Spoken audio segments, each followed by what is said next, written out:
Okay, we'll start with this by way of Boxing News 24, an article they published earlier today that seems to imply Demetrius Andrade, reigning WBO 2 division champion Demetrius Andrade, he may soon be leaving the middleweight division on the heels of an order by way of the WBO to satisfy a second mandatory in the same calendar year, Yanibek Alim Kanuli. And we know that Yanibek, for just about any middleweight that has something to lose, Demetrius Andrade included, he's a high-risk, low-reward kind of guy. You don't make but so much money fighting this guy. Demetrius Andrade... Would he be leaving the division if it were Jaime Munguia instead of Yanibek? To be completely honest with you, I don't think so. I think if it were Jaime Munguia, the WBO ordered Demetrius to fight, I think he'd stick around long enough to do that fight because a Jaime Munguia fight has more of a profile than a Yanibek Alim Kanuli fight. I think that a Jaime Munguia fight would do better business and get more attention. That fight would be worth Demetrius Andrade's while. More so than a Yanibek Alim Kanuli fight. Listen, I'm not in the business of running interference for fighters.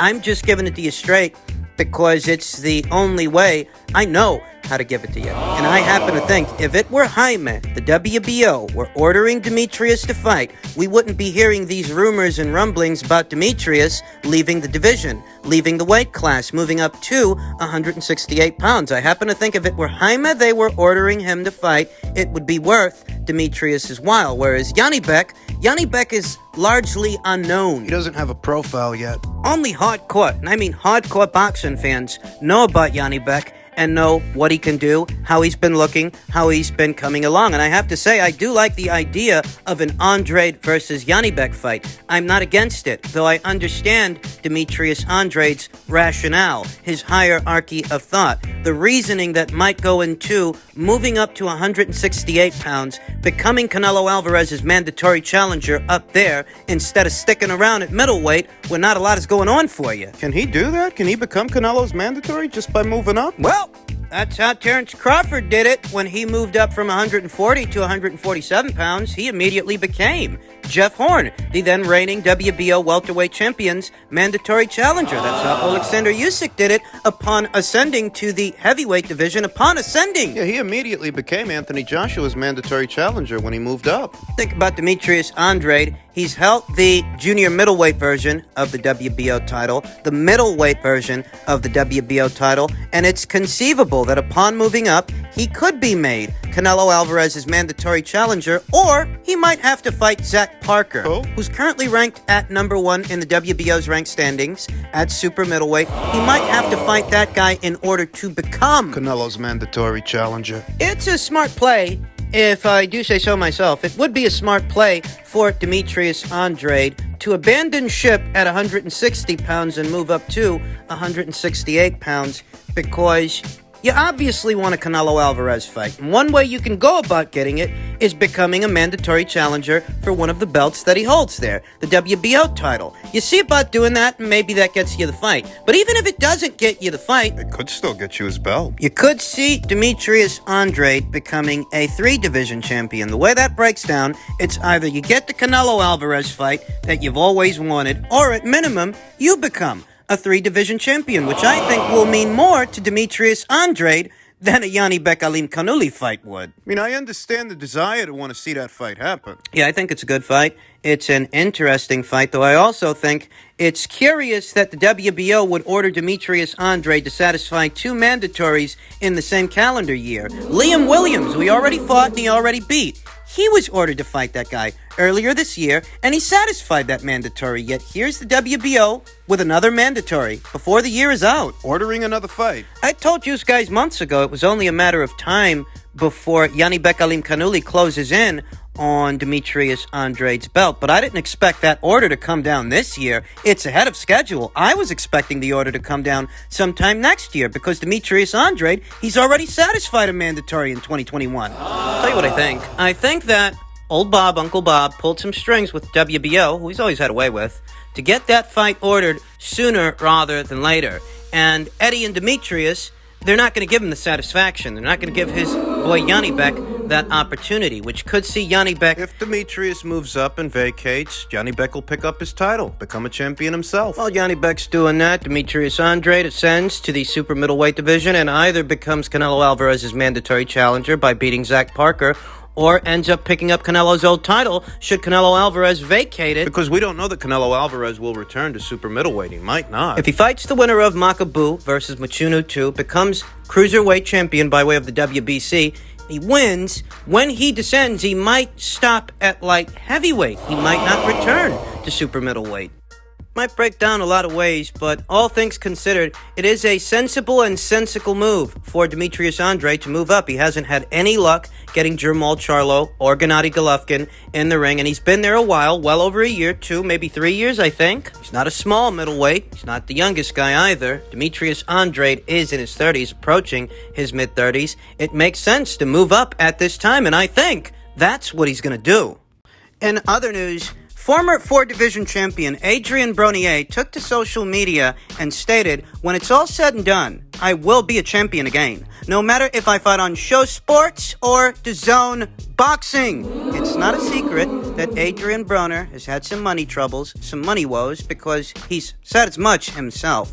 And it's not a secret that he's been disgruntled with Al Heyman. He's got a bone to pick with that guy, and once again, he said as much himself by way of his own social media. A revealing text he posted to his Instagram account. It's not a secret that Adrien Broner hasn't been happy with things over there on PBC Island. He followed up by saying, "I think it's time to holla at EH." EH being Eddie Hearns. You think he'll really cross over? No. Adrien Broner, he's a temperamental guy that often says a lot of things. I don't see him becoming a champion at all anytime in the near future for what remains of his career. No! However much remains. Where's he going to win a title? Who's he going to win it from? At 140 pounds, which I'm not even sure he can still make, Josh Taylor has all the belts. Josh Taylor, who's going to be in action early next year against his mandatory challenger, Jack Catterall. I don't think Adrien Broner's got what it takes to pry those belts away from the Tartan Tornado. I don't see it. At 147 pounds, who's he going to win a belt from? Yordanis Ugas, Errol Spence Jr., Terrence Crawford? Think about what's being said.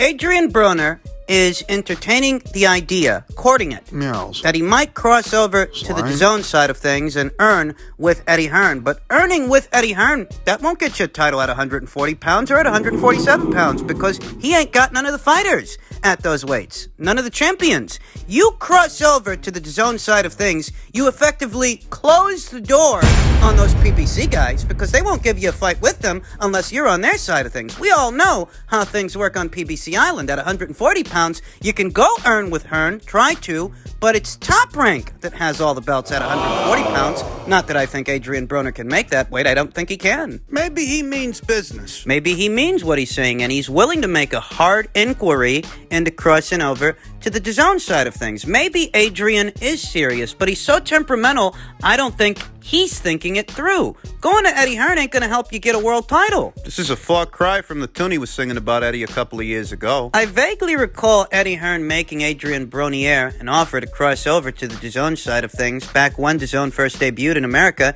and I remember Adrien Broner scoffing at that offer, saying something along the lines of slave wages. That's not the tune he's singing now. What's the matter, Uncle? I ain't taking care of you? I'm just going to come out and say it. In spite of what Adrien Broner's saying, I don't actually expect him to cross over. I'd sooner expect to see Adrien Broner in a fight sometime next year against Chief Keith Thurman.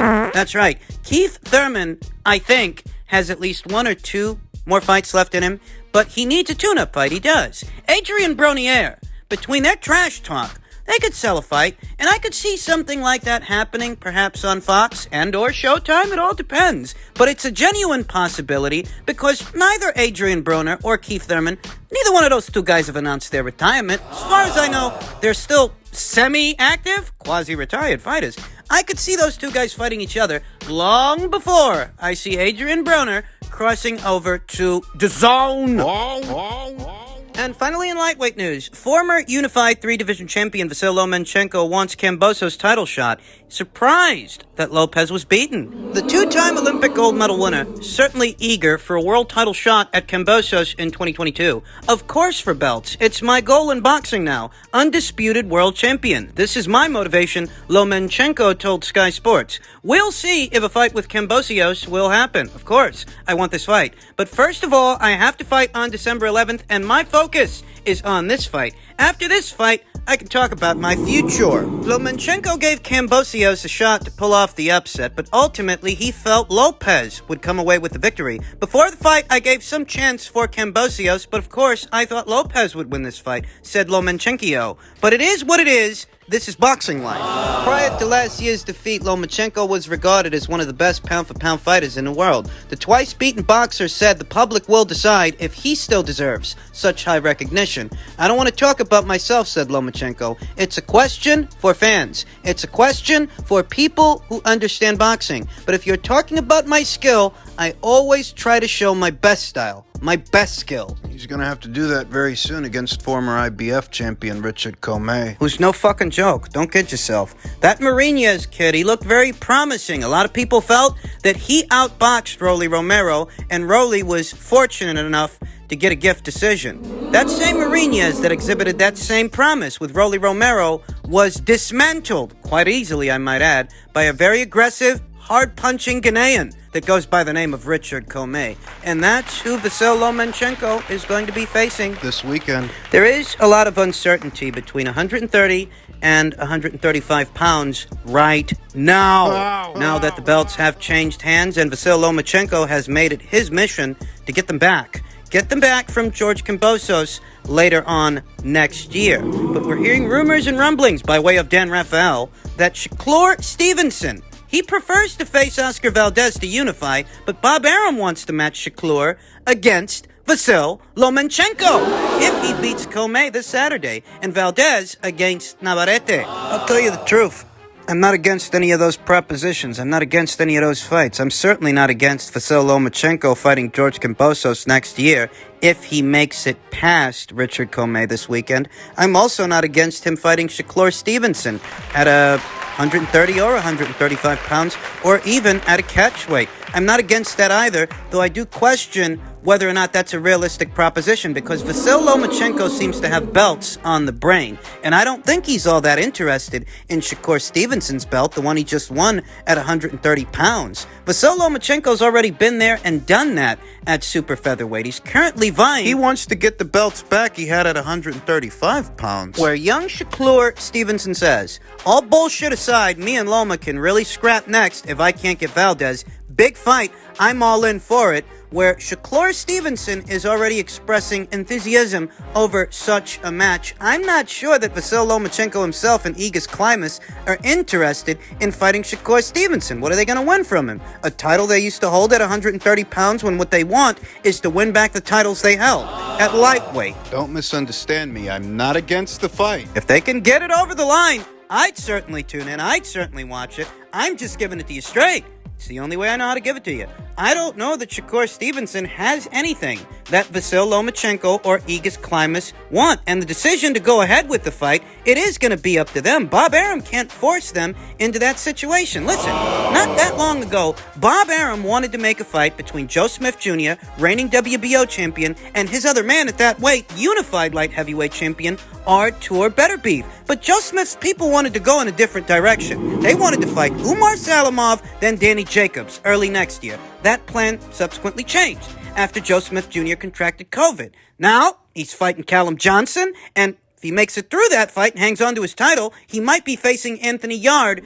thereafter. Bob Arum wanted him to unify with Artur, but Joe and his people, they had other plans. The same could apply to this situation. The same might be true. Just because Bob wants to do something doesn't mean they're going to do it. I remember years ago when Freddie Roach expressed concern over Bob Arum pushing for Manny Pacquiao to face Terrence Crawford, Manny Pacquiao's own trainer. He said it himself. Bob's pushing for that fight, and it concerned him. But Manny, he never fought Terrence Crawford. He couldn't force him to do it, and I think a similar sentiment applies here. Bob might want to make Stevenson versus Lomachenko, but Lomachenko seems focused on getting his belts back. Stevenson versus Lomachenko is a great fight, no doubt about it. I'd watch it, but I'm not sure that fight by itself would do for Vasyl Lomachenko what getting his belts back would do, allowing him to reassume the throne at 135 pounds. It's not like he can get a Teofimo Lopez rematch. He's moving up. Least he can do is try to get his belts back. Now, in the WBO's last set of rank standings, Vasyl Lomachenko came in at number 1, ahead of George Kambosos and ahead of Denis Berinchyk, ahead of Richard Commey. I gather that these ranks haven't been updated since George won the belts. When they are updated, those ranks will reflect that, though in all likelihood, Vasyl Lomachenko will retain that number 1 spot. Denis Berinchyk may be elevated to that number 2 spot, and Richard Commey, he may move up to that number 3 spot. Vasyl Lomachenko is very close to getting a title shot. He's very close. He's on the cusp of getting an opportunity to win those belts back. And all he's got to do is make it past Richard Commey this weekend. Richard Commey, who I perceive to be a threat to Vasyl Lomachenko. He's got a quality right hand, Vasyl Lomachenko being a southpaw. You know what they say. That right hand, that straight right hand, it's a punch that southpaws are susceptible to. It's the southpaw killer in some circles. Vasyl Lomachenko has to be wary of that strong right hand from Richard Commey, though Vasyl Lomachenko himself, he goes into that Richard Commey fight as a favorite. And if he beats him, he's at George Kambosos' door. If he beats Ghana's own Richard Commey this weekend, I can see a situation to where the WBO order a fight between Vasyl Lomachenko and George Kambosos at some point next year. And George, he's either going to have to oblige him or relinquish the WBO title. It's with those things in mind, I'm not sure a Stevenson versus Loma fight happens. Not saying that it can't happen, that it's off the table completely. It's something that could still happen down the line, though for the immediate future, it seems to me that Vasyl Lomachenko's focus is getting his belts back, reassuming the throne in the lightweight division. And if by some chance he does, he beats Commey, he moves on from that, he beats George, gets the belts from him, even if it happens that way, a Stevenson fight ain't off the table. Stevenson can simply move up and challenge him for what he's got, even if it does happen that way. So Stevenson versus Loma for the immediate future, I'm not so sure, though it could still happen.